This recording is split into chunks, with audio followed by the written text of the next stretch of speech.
இப்போ நம்ம வந்து கோபி 65 அல்லது காலிஃப்ளவர் பக்கோடா செய்யறது எப்படின்னு பார்க்கலாம். அதுக்கு வந்து நான் வந்து மசாலா பொடி வீட்டிலையே தயார் பண்ண போகிறேன். வந்து 1 கப் அளவு கடலை மாவு,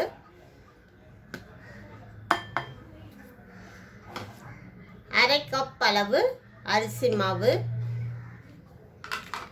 1/4 கப் அளவு கார்ன்ஃப்ளவர் சோள மாவு,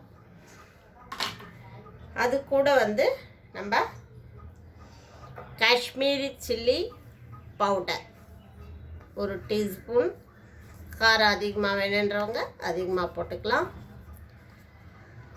கோரியாண்டர் பவுடர், கொத்தமல்லி பொடி, தனியா பொடி, 1/2 டீஸ்பூனுக்கு கொஞ்சம் கம்மியாக மஞ்சள் பொடி,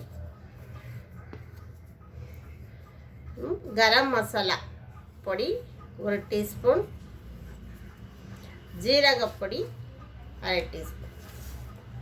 இப்போ இதெல்லாம் சேர்த்து நம்ம அழகாக மிக்ஸ் பண்ணிடலாம். முதல்ல அது கூட தேவையான அளவு உப்பு சேர்த்துக்கணும்.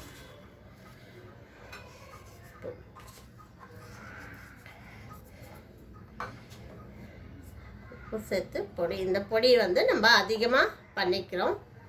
அதை வந்து தேவையான அளவு நம்ம எடுத்து உபயோகப்படுத்திக்கலாம். மீதியை ஒரு ஏர்டைட் கண்டெய்னரில் வச்சு நீங்கள் சேவ் பண்ணிக்கலாம். அடுத்த முறை செய்யும்போது இதை உபயோகப்படுத்திக்கலாம்.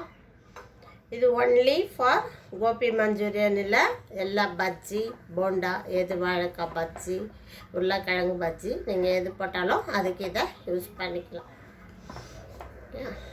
பொடி மிக்ஸ் பண்ணியாச்சு.